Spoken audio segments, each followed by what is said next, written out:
Sorry guys, I'm out in Dallas somewhere and they just don't have the reception that I have at my house. So I'm going to try this again. If it fails this time, what I'm going to do is just take the video, record it, and then I'll upload it. So the story that I was telling you is several years ago, I was out of town and I had to visit the doctor. So I go to the doctor and I'm sitting across from him and we're just kind of going over what's going on with me. And he's so knowledgeable, such a nice man, and he had so much knowledge of what could potentially be going wrong. So, I had the conversation with him, and as I'm talking to him and really enjoying our time together, I could smell cigarette smoke very strongly on him. And, we went through the whole process again. He was such a knowledgeable doctor and such a very lovely man. And when I left, it occurred to me that knowledge is not enough. You can read before the fork. You can watch all the videos. You can have all the knowledge that I have. Good morning, Suzanne. You can have all of the knowledge that I have. But, uh-oh, here comes family. See them? There's Lauren. But unless you learn to lean into the discomfort of change, none of that knowledge is... Amy, you can come too. Wait, where are you? There's Amy. There's Amy. She's hiding. She always hides from the camera. But unless you lean into the discomfort of everything that you're going to feel, then it doesn't matter. All the knowledge that you have in your mind, all the knowledge that you hold in any subject matter, it doesn't matter. You have to go that extra step and lean into the discomfort of change. Work through the 4 phases. I don't care if it's learning to read. I don't care if it's math problems. I don't care if it's assembling a Chinese lantern, which we assembled a lot of Chinese lanterns today. There is a learning curve that comes with that. You can read the instructions.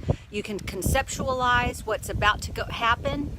But if you don't lean into the process, which is what we're doing during phase 2, we're leaning into that process of change. Unless you lean into the discomfort of change, it's just going to stay casual dinner conversation.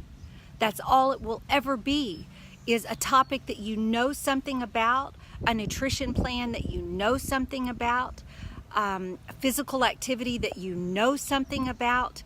But unless you lean into phase 2 with everything that you have, with all of the discomfort, all of the uncertainty, all of the mistakes that you make, when you're learning something new, it doesn't matter.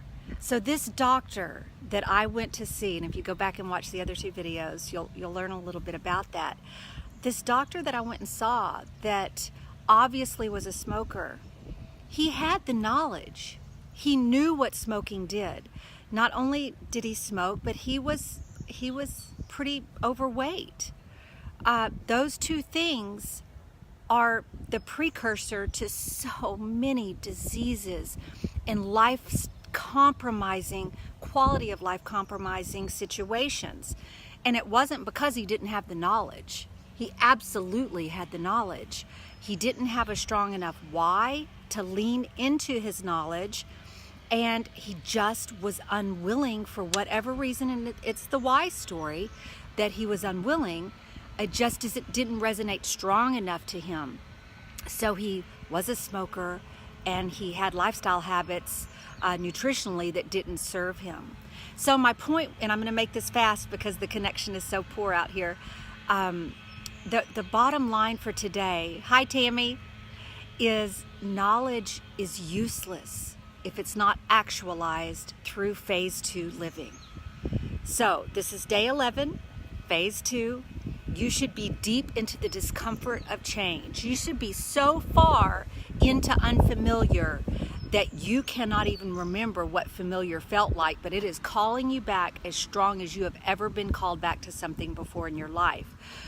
Those old lifestyle habits, the high carb or the sugars, they should be really kind of screaming your name right now and really wanting you to run home to them. Now is when you have to dig in. Don't leave this as casual dinner conversation, something you can talk about. We all know those people Hi, Michael Ann.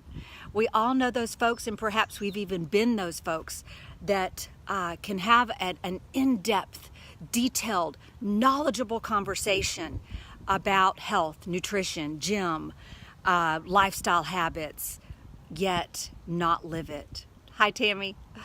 Not live our practice. And it's simply because when it gets too hard in phase 2, you run back to the town of familiar. You abandon all of the phase 2 practices that ground behavior into new patterns.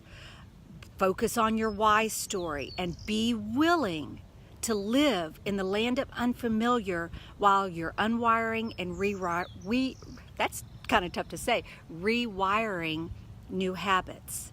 So guys, I guess I'm just going to wrap this up this morning by just saying that now's the time for you no longer to be that person that just carries the knowledge. Knowledge is not enough. It's like a 21-year-old life coach. You haven't lived at 21. I don't know exactly what you're coaching. You're coaching theory. And until you have invested the years into overcoming and living in phase 2, you can theorize all you want, and it may sound brilliant. It may sound like you've got it all figured out, but until you walk that path and you lean into the discomfort of phase 2, it is nothing more than dinner conversation. And now's the time in all of our lives that we're moving through conversation. Let's just deeply root ourselves into phase 2. Prepare your mind for frustration and irritation. Learn to walk up that happiness ladder step by step by step. Implement all 6 pillars into your program and know that if you're frustrated, soothe yourself, but know this is exactly where you're supposed to be.